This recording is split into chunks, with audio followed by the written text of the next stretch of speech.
That's probably about. Maybe we can scooch a little bit closer there.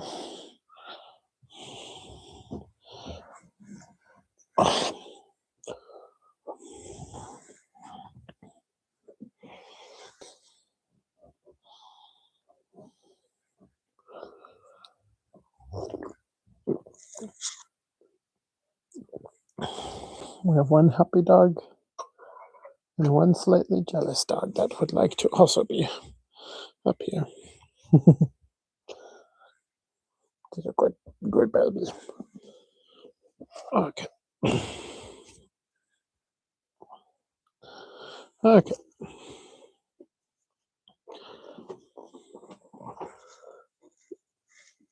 I will pet you, don't worry.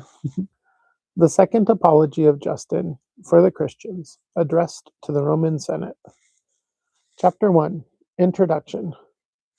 Romans, the things which have recently happened in your city under Eutychus, and the things which are likewise being everywhere unreasonably done by the governors, have compelled me to frame this composition for your sakes, who are men of like passions and brethren, though you know it not, and though you be unwilling to acknowledge it on account of your glorying in what you esteem dignities. For everywhere, whoever is corrected by father or neighbor or child or friend or brother or husband or wife for a fault, for being hard to move, for loving pleasure, and being hard to urge to what is right, except those who have been persuaded that the unjust and intemperate shall be punished in eternal fire, but that the virtuous and those who lived like Christ shall dwell with God in a state that is free from suffering.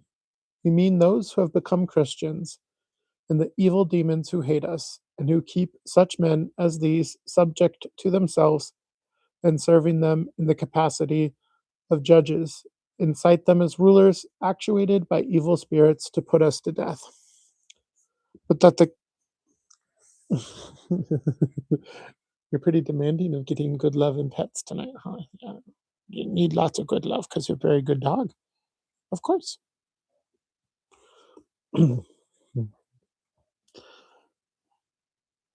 But that the cause of all that has taken place under Eutychus may become quite plain to you, I will relate what has been done. Chapter 2. Eutychus condemns the Christians to death. A certain woman lived with an intemperate husband, she herself, too, having formerly been intemperate. But when she came to the knowledge of the teachings of Christ, she became sober minded and endeavored to persuade her husband likewise to be temperate, citing the teachings of Christ and assuring him that there shall be punishments in eternal fire inflicted upon those who do not live temperately and conformably to right reason. But he, continuing in the same excesses, alienated his wife from him by his actions. For she, considering it wicked to live any longer as a wife with a husband who sought in every way means of indulging in pleasure contrary to the law of nature and in violation of what is right, wished to be divorced from him. And when she was overpersuaded by her friends, who advised her still to continue with him, in the idea that some time or other her husband might give hope of amendment, she did violence to her own feeling and remained with him. But when her husband had gone into Alexandria and was reported to be conducting himself worse than ever, she might not, by continuing in matrimonial connection with him, and by sharing his table and his bed, become a partaker also in his wickedness and impieties, gave him what you call a bill of divorce, and was separated from him. But this noble husband of hers, while he ought to have been rejoicing that those actions which formerly she unhesitatingly committed with the servants and hirelings, when she delighted in drunkenness and every vice, she had now given up, and desired that he too should give up the same. When she had gone from him without his desire, brought an accusation against her, affirming that she was a Christian, and she presented a paper to thee, the emperor, requesting that first she be permitted to arrange her affairs, and afterwards to make her defense against the accusation when her affairs were set in order. And this you granted, and her quondam quondam husband, since he was now no longer able to prosecute her, directed his assault against a man, Ptolemaeus, whom Urbicus punished, and who had been her teacher in the Christian doctrines. And this he did in the following way. He persuaded a centurion who had cast Ptolemaeus into prison, and who was friendly to himself, to take Ptolemaeus and interrogate him on this sole point, whether he were a Christian. And Ptolemaeus, being a lover of truth, and not of deceitful or false disposition, when he confessed himself to be a Christian, was bound by the centurion, and for a long time punished in the prison. And at last, when the man came to Eurbicus, he was asked this one question only, whether he was a Christian. And again, being conscious of his duty and the nobility of it, through the teaching of Christ, he confessed his discipleship in divine virtue. For he who denies anything either denies it because he condemns the thing itself, or he shrinks from confession because he is conscious of his own unworthiness or alienation from it. Neither of which cases is that of the true Christian. And when Urbicus ordered him to be led away to punishment, one Lucius, who was also himself a Christian, seeing the unreasonable judgment that had thus been given, said to Eurbicus, "What is the ground of this judgment? Why have you punished this man not as an adulterer, nor fornicator, nor murderer, nor thief, nor robber, nor convicted of any crime at all, but who has only confessed that he is called by the name of Christian? This judgment of yours, O Urbicus, does not become the emperor Pius, nor the philosopher, the son of Caesar, nor the sacred senate." And he said nothing else in answer to Lucius than this, "You also seem to me to be such an one." And when Lucius answered, "Most certainly I am," he again ordered him also to be led away. And he professed his thanks, knowing that he was delivered from such wicked rulers, and was going to the Father and King of the heavens. And still a third, having come forward, was condemned to be punished.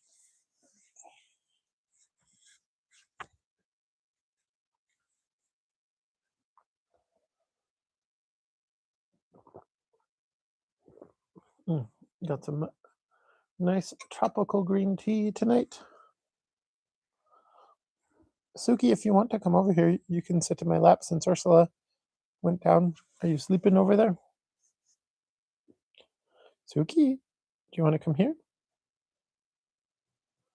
She's staring at me, but I don't think she's going to move from her position on the couch. Chapter 3. Justin accuses Cretans of ignorant prejudice against the Christians. I too, therefore, expect to be plotted against and fixed to the stake by some of those I have named, or perhaps by Cretans, that lover of bravado and boasting, for the man is not worthy of the name of philosopher, who publicly bears witness against us in matters which he does not understand, saying that the Christians are atheists and impious, and doing so to win favor with the deluded mob, and to please them. For if he assails us without having read the teachings of Christ, he is thoroughly depraved and far worse than the illiterate, who often refrain from discussing or bearing false witness about matters they do not understand. Or if he has read them and does not understand the majesty that is in them, or understanding it, acts thus that he may not be suspected of being such a Christian, he is far more base and thoroughly depraved, being conquered by illiberal and unreasonable opinion and fear. For I would have you to know that I proposed to him certain questions on this subject, and interrogated him, and found most convincingly that he in truth knows nothing. And to prove that I speak the truth, I am ready, if these disputations have not been reported to you, to conduct them again in your presence. And this would be an act worthy of a prince. But if my questions and his answers have been made known to you, you are already aware that he is acquainted with none of our matters, or if he is acquainted with them, but through fear of those who might hear him, does not dare to speak out like Socrates. He proves himself, as I said before, no philosopher, but an opinionative man. At least he does not regard that Socratic and most admirable saying, but a man must in no wise be honored before the truth. But it is impossible for a cynic who makes indifference his end to know any good but indifference. Chapter 4. why the Christians do not kill themselves. But lest someone says to us, "Go then, all of you, and kill yourselves, and pass even now to God, and do not trouble us," I will tell you why we do not so, but why, when examined, we fearlessly confess. We have been taught that God did not make the world aimlessly, but for the sake of the human race, and we have before stated that he takes pleasure in those who imitate his properties, and is displeased with those that embrace what is worthless, either in word or deed. If then we all kill ourselves, we shall become the cause, as far as in us lies, why no one should be born or instructed in the divine doctrines, or even why the human race should not exist. And we shall, if we so act, be ourselves acting in opposition to the will of God. But when we are examined, we make no denial, because we are not conscious of any evil, but count it impious not to speak the truth in all things, which also we know is pleasing to God. And because we are also now very desirous to deliver you from an unjust prejudice. Chapter 5. How the angels transgressed. But if this idea take possession of someone, that if we acknowledge God as our helper, we should not, as we say, be oppressed and persecuted by the wicked. This too I will solve. God, when he had made the whole world, and subjected things earthly to man, and arranged the heavenly elements for the increase of fruits and rotation of the seasons, and appointed this divine law, for these things also he evidently made for man, committed the care of men and of all things under heaven to angels, whom he appointed over them. But the angels transgressed this appointment, and were captivated by love of women, and begat children, who are those that are called demons. And besides, they afterwards subdued the human race to themselves, partly by magical writings, and partly by fears and the punishments they occasioned, and partly by teaching them to offer sacrifices and incense and libations, of which things they stood in need after they were enslaved by lustful passions. And among men they sowed murders, wars, adulteries, intemperate deeds, and all wickedness. Whence also the poets and mythologists, not knowing that it was the angels and those demons who had been begotten by them that did these things to men and women, and cities and nations, which they related, ascribed them to God himself, and to those who were accounted to be his very offspring, and to the offspring of those who were called his brothers, Neptune and Pluto, and to the children again of these their offspring. For whatever name each of the angels had given to himself and his children, by that name they called them. The dogs are having a bit of a wrestle. I don't know if the microphone is picking it up at all.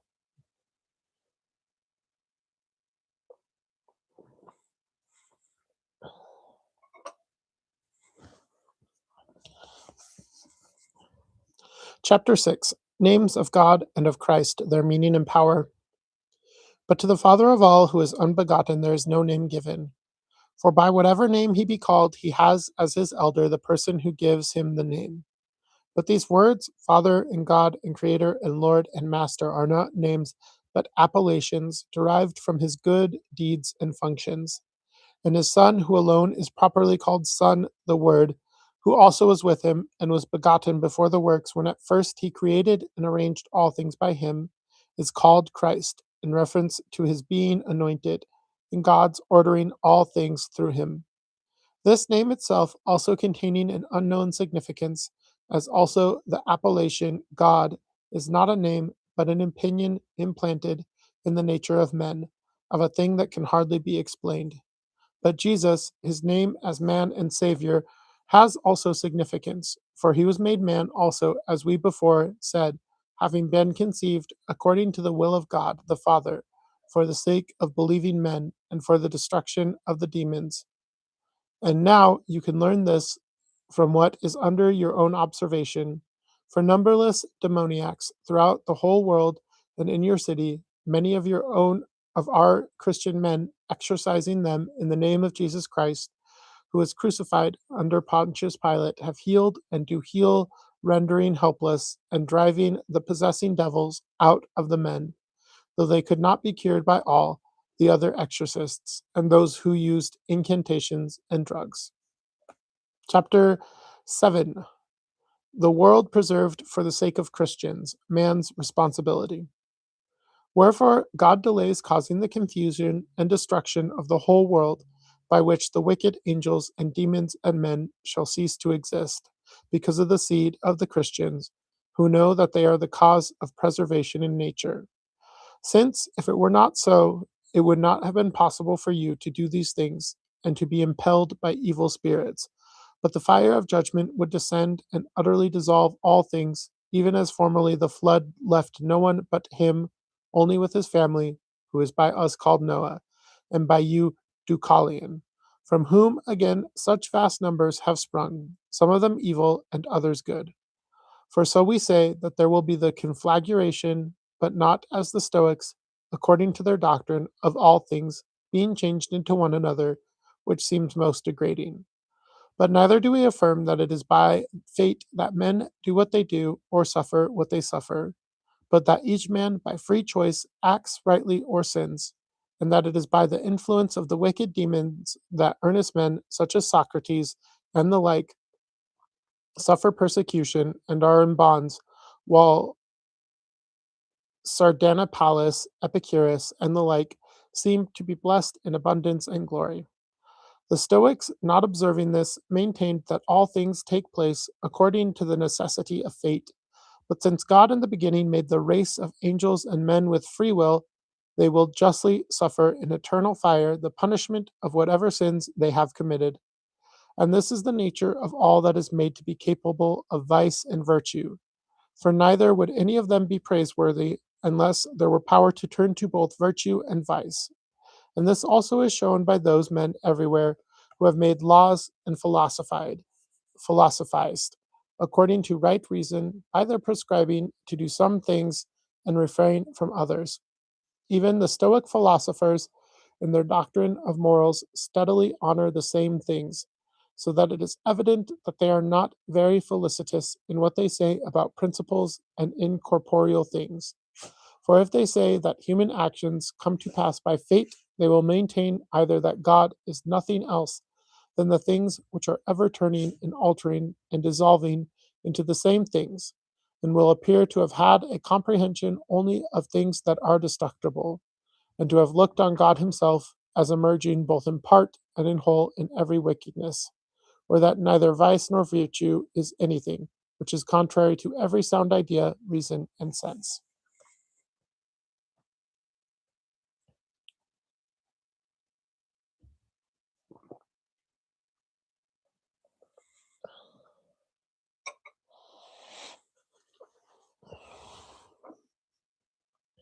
Chapter 8. All have been hated in whom the word has dwelt. And those of the Stoic school, since, so far as their moral teaching went, they were admirable, as were also the poets in some particulars, on account of the seed of reason, the Logos, implanted in every race of men, were, we know, hated and put to death. Heraclitus, for instance, and among those of our own time, Musonius and others. For as we intimated, the devils have always affected that all those who anyhow live a reasonable and earnest life and shun vice be hated. And it is nothing wonderful if the devils are proved to cause those to be much worse hated who live not according to a part only of the word diffused among men, but by the knowledge and contemplation of the whole word which is Christ. And they, having been shut up in eternal fire, shall suffer their just punishment and penalty. For they for if they are even now overthrown by men through the name of Jesus Christ, this is an intimation of the punishment in eternal fire, which is to be inflicted on themselves and those who serve them.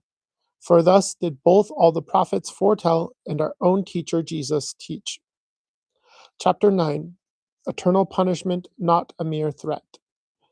And that no one may say what is said by those who are deemed philosophers, that our assertions that the wicked are punished in eternal fire are big words and bugbears, and that we wish men to live virtuously through fear, and not because such a life is good and pleasant. I will briefly reply to this, that, if this be not so, God does not exist, or, if he exists, he cares not for men, and neither virtue nor vice is anything. And, as we said before, lawgivers unjustly punish those who transgress good commandments. But since these are not unjust, and their Father teaches them by the word to do the same things as himself, and they who agree with them are not unjust. And if one object that the laws of men are diverse, and say that with some one thing is considered good, another evil, while others that what seemed bad to the former is esteemed good, and what seemed good is esteemed bad, let him listen to what we say to this. We know that the wicked angels appointed laws conformable to their own wickedness, in which the men who are like them delight. And the right reason, when he came, proved that not all opinions nor all doctrines are good, but that some are evil, while others are good. Wherefore I will declare the same and similar things to such men as these, and if need be, they shall be spoken of more at large. But at present I return to the subject. Chapter 10. Christ compared with Socrates. Our doctrines then appear to be greater than all human teaching, because Christ, who appeared for our sakes, became the whole rational being, both body and reason and soul. Excuse me. For whatever either lawgivers or philosophers uttered well, they elaborated by finding and contemplating some part of the word. But since they did not know the whole of the word, which is Christ, they often contradicted themselves. And those who by human birth were more ancient than Christ, when they attempted to consider and prove things by reason, were brought before the tribunals as impious persons and busybodies. And Socrates, who was more zealous in this direction than all of them, was accused of the very same crimes as ourselves. For they said that he was introducing new divinities and did not consider those to be gods whom the state recognized. But he cast out from the state both Homer and the rest of the poets, and taught men to reject the wicked demons and those who did the things which the poets related. And he exhorted them to become acquainted with the God who was to them unknown by means of the investigation of reason, saying that it is neither easy to find the Father and Maker of all, nor, having found him, is it safe to declare him to all. But these things our Christ did through his own power, for no one trusted in Socrates so as to die for this doctrine, but in Christ, who is partially known even by Socrates. For he was and is the Word, who is in every man, and who foretold the things that were to come to pass both through the prophets and in his own person when he was made of like passions and taught these things.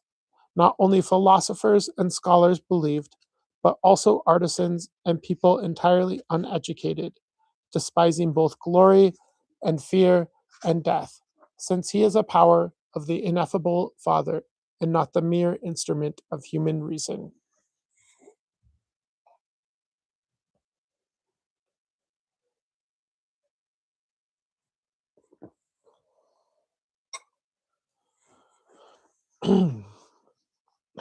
Chapter 11. How Christians View Death. But neither should we be put to death, nor would wicked men and devils be more powerful than we, were not death a debt due by every man that is born. Wherefore we give thanks when we pay this debt, and we judge it right and opportune to tell here, for the sake of Cretans and those who rave as he does. That is related by Xenophon. Hercules, says Xenophon, coming to a place where three ways met, found virtue and vice, who appeared to him in the form of women, vice in a luxurious dress and with a seductive expression, rendered blooming by such ornaments, and her eyes of a quickly melting tenderness, said to Hercules that if he would follow her, she would always enable him to pass his life in pleasure, and adorned him with the most graceful ornaments, such as were then upon her own person. And Virtue, who is of squalid look and dress, said, But if you obey me, you shall adorn yourself not with ornament nor beauty that passes away and perishes, but with everlasting and precious graces. And we are persuaded that everyone who flees those things that seem to be good and follows hard after what are reckoned difficult and strange enters into blessedness. For vice, when by imitation of what is incorruptible, for what is really incorruptible, she neither has nor can produce. She has thrown around her own actions as a disguise. The properties of virtue and qualities which are really excellent leads captive earthly minded men, attaching to virtue her own evil properties. But those who understood the excellences which belong to that which is real are also uncorrupt in virtue. And this is every sensible person ought to think both of Christians and of the athletes, and of those who did what the poets relate of the so called gods, concluding as much from our contempt of death, even when it could be escaped. Chapter 12. Christians proved innocent by their contempt of death. For I myself too, when I was delighting in the doctrines of Plato, and heard the Christians slandered, and saw them fearless of death, and of all other things which are counted fearful, perceived that it was impossible that they could be living in wickedness and pleasure. For what sensual or intemperate man, or who that counts it good to feast on human flesh, could welcome death, that he might be deprived of his enjoyments, and would not rather continue always the present life, and attempt to escape the observation of the rulers, and much less would he denounce himself when the consequences would be death. This also the wicked demons have now caused to be done by evil men, for having put some to death on account of the accusations falsely brought against us, they also dragged to the torture our domestics, either children or weak women, and by dreadful torments forced them to admit those fabulous actions which they themselves openly perpetrate, about which we are the less concerned, because none of these actions are really ours, and we have the unbegotten and ineffable God as witness, both of our thoughts and deeds.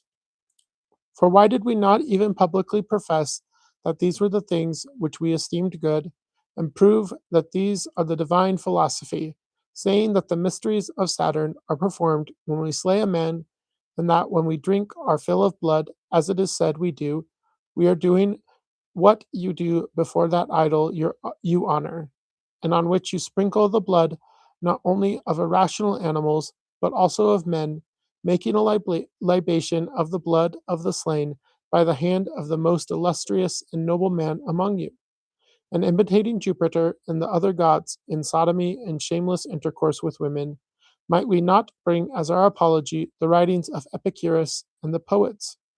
But because we persuade men to avoid such instruction, and all who practice them and imitate such examples, as now in this discourse, we have striven to persuade you, we are assailed in every kind of way. But we are not concerned, since we know that God is a just observer of all. But would that even now some one would mount a lofty rostrum, and shout with a loud voice, be ashamed, you who charge the guiltless with those deeds which yourselves openly commit, and ascribe things which apply to yourselves and to your gods to those who have not even the slightest sympathy with them. Be you converted, become wise.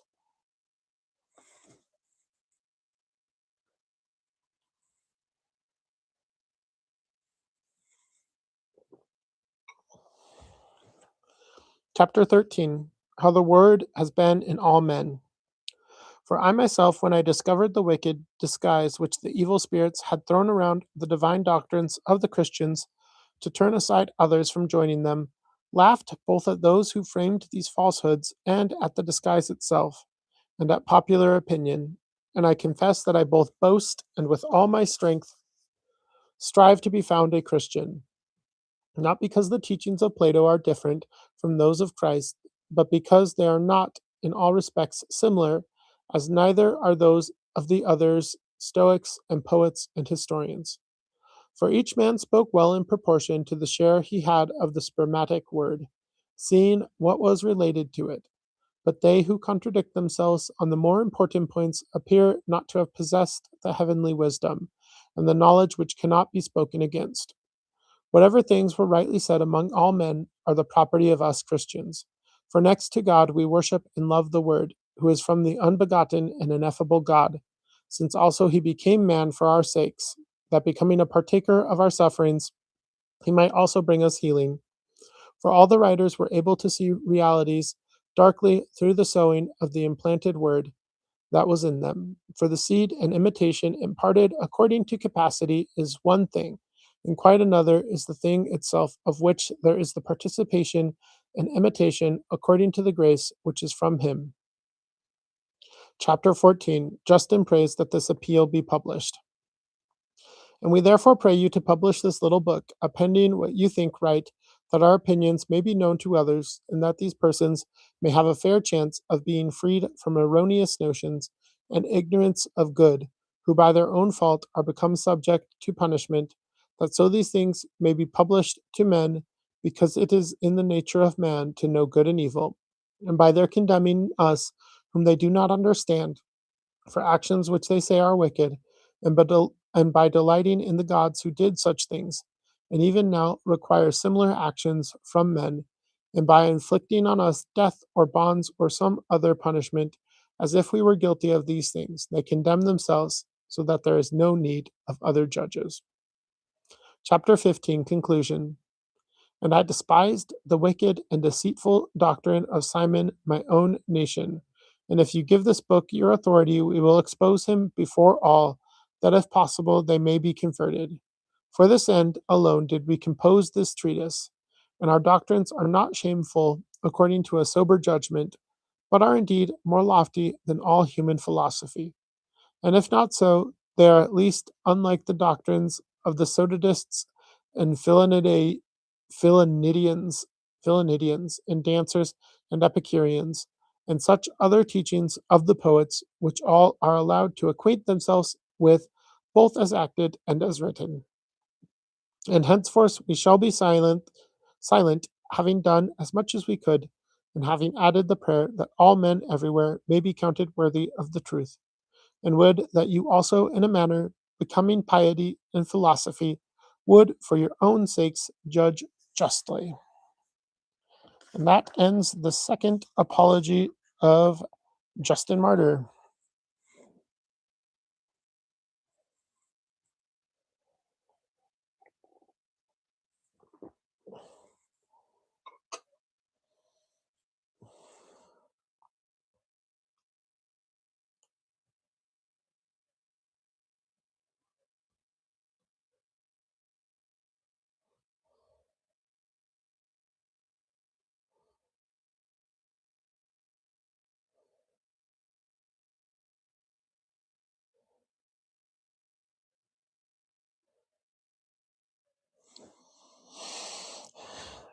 Okay,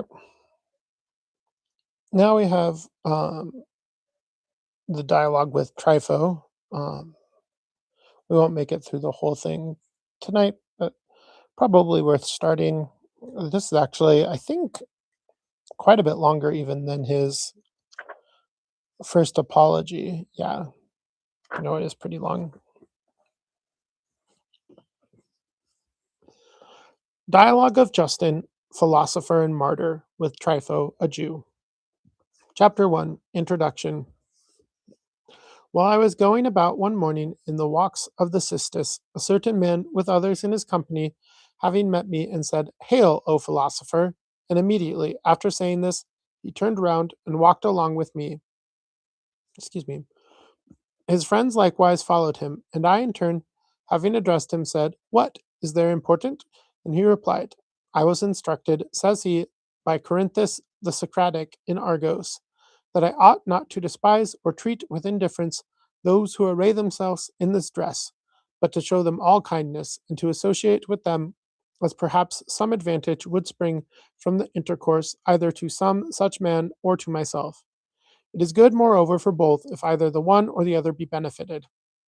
On this account, therefore, whenever I see anyone in such a costume, I gladly approach him, and now for the same reason have I willingly accosted you.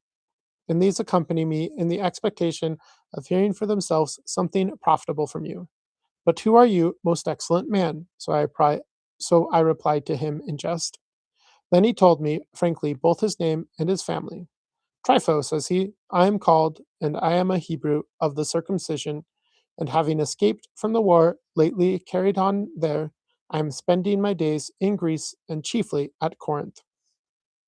And in what, said I, would you be profited by philosophy so much as by your own lawgiver and the prophets? Why not? He replied. Do not the philosophers turn every discourse on God? And do not questions continually arise to them about his unity and providence? Is not this truly the duty of philosophy to investigate the deity? Assuredly, said I. So we too have believed, but the most have not taken thought of this, whether there be one or more gods, and whether they have a regard for each one of us or no, as if this knowledge contributed nothing to our happiness. Nay, they moreover attempt to persuade us that God takes care of the universe with its genera and species, but not of me and you and each individually, since otherwise we would surely not need to pray to him night and day. But it is not difficult to understand the upshot of this, for fearlessness and license in speaking result to such as maintain these opinions, doing and saying whatever they choose, neither dreading punishment nor hoping for any benefit from God. For how could they? They affirm that the same thing shall always happen, and further, that I and you shall again live in like manner, having become neither better men nor worse. But there are some others who, having supposed the soul to be immortal and immaterial, believe that though they have committed evil, they will not suffer punishment. For that which is immaterial is insensible, and that the soul, in consequence of its immortality, needs nothing from God. And he, smiling gently, said, tell us your opinion of these matters, and what idea you insert in respecting God, and what your philosophy is. Getting a little sleepy. I'll probably have to call it pretty soon here. Chapter 2. Justin describes his studies in philosophy. I will tell you, said I, what seems to me, for philosophy is in fact the greatest possession and most honorable before God, to whom it leads us and alone commends us. And these are truly holy men who have bestowed attention on philosophy. What philosophy is, however, and the reason why it has been sent down to men, have escaped the observation of most. For there would be neither Platonists, nor Stoics, nor Peripatetics, nor Theoretics, nor Pythagoreans, this knowledge being one. I wish to tell you why it has become many headed. It has happened that those who first handled it and who were therefore esteemed illustrious men, were succeeded by those who made no investigations concerning truth, but only admired the perseverance and self-discipline of the former, as well as the novelty of the doctrines, and each thought to be true which he learned from his teacher. Then, moreover, those latter persons handed down to their successors such things and others similar to them. And this system was called by the name of him who was styled the father of the doctrine. Being at first desirous of personally conversing with one of those men, I surrendered myself to a certain Stoic, and having spent a considerable time with him, when I had not acquired any further knowledge of God, for I did not know himself, and said such instruction was unnecessary, I left him and betook myself to another, who was called a peripatetic, and as he fancied, shrewd. And this man, after having entertained me for the first few days, requested me to settle the fee, in order that our intercourse might not be unprofitable. Him, too, for this reason, I abandoned, believing him to be no philosopher at all. But when my soul was eagerly desirous to hear the peculiar and choice philosophy, I came to a Pythagorean very celebrated, a man who thought much of his own wisdom. And then, when I had an interview with him, willing to become his hearer and disciple, he said, what then? Are you acquainted with music, astronomy, and geometry? Do you expect to perceive any of those things which conduce to a happy life, if you have not been first informed on those points which wean the soul from sensible objects and render it fitted for objects which appertain to the mind, so that it can contemplate that which is honorable in its essence, and that which is good in its essence? Having commended many of these branches of learning, and telling me that they were necessary, he dismissed me when I confessed to him my ignorance. Accordingly, I took it rather impatiently, as was to be expected when I failed in my hope, the more so because I deemed the man had some knowledge. But reflecting again on the space of time during which I would have to linger over those branches of learning, I was not able to endure longer procrastination. In my helpless condition, it occurred to me to have a meeting with the Platonists, for their fame was great. I thereupon spent as much of my time as possible with one who had lately settled in our city, a sagacious man holding a high position among the Platonists, and I progressed and made the greatest improvements daily, and the perception of immaterial things quite overpowered me, and the contemplation of ideas furnished my mind with wings, so that in a little while I supposed that I'd become wise, and such was my stupidity, I expected forthwith to look upon God, for this is the end of Plato's philosophy. Oh, hello, Brendan.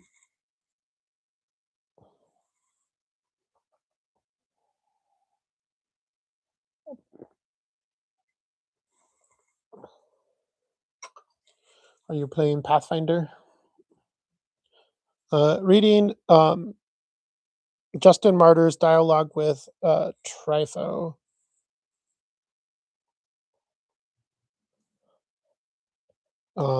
Just kind of at the beginning of that one. Finished Justin Martyr's second topology and just started this, just on the third chapter of it. Oh no. How will you save all of the goblins in your safe haven of a city if your save keeps corrupting?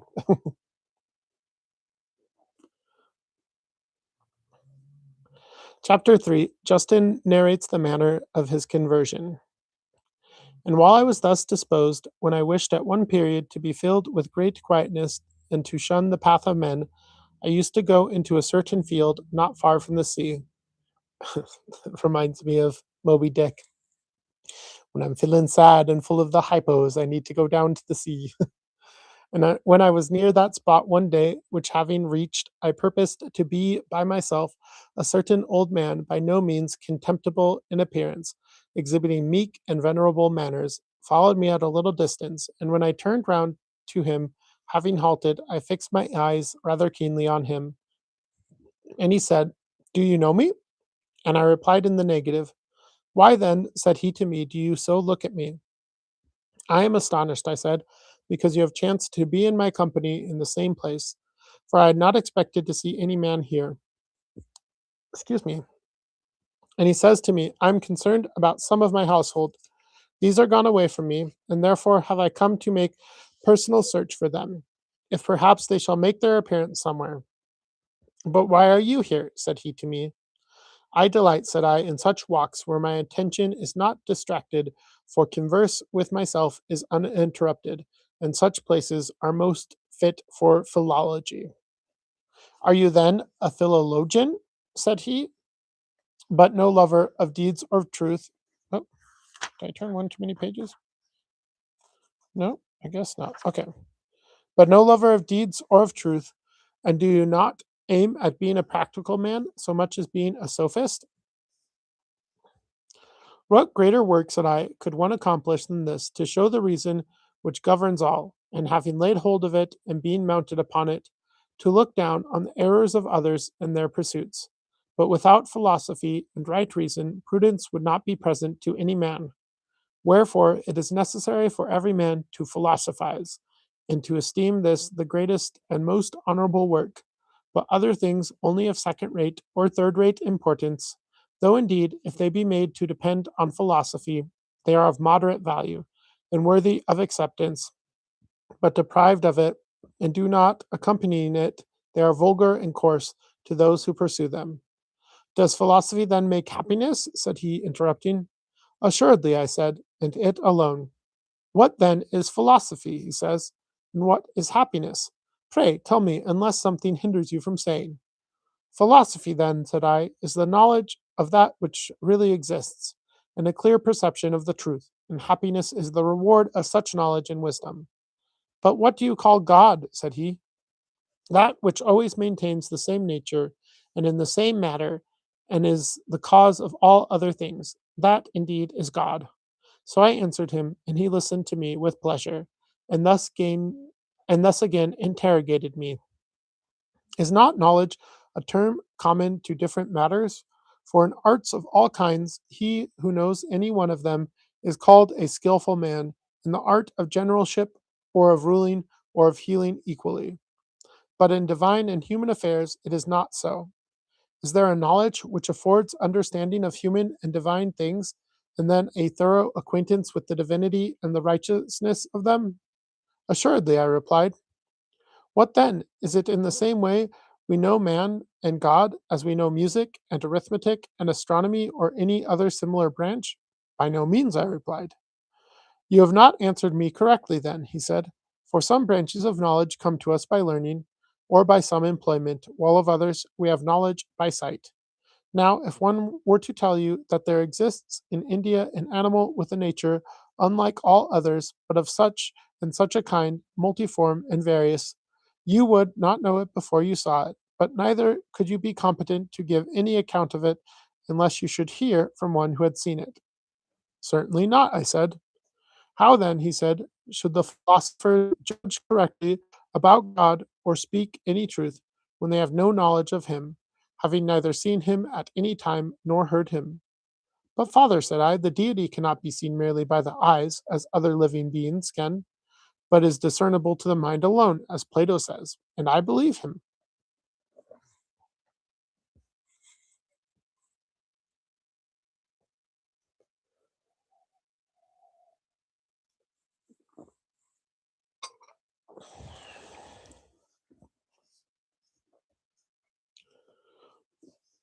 No, I think that's probably a good place to stop. I'm getting rather sleepy, and I don't want to fall asleep while reading. Ah, oh, I'm just drinking some tea. It's just uh, tropical green tea, but no, I will probably just call you on Discord anyways, Brandon, once I'm done.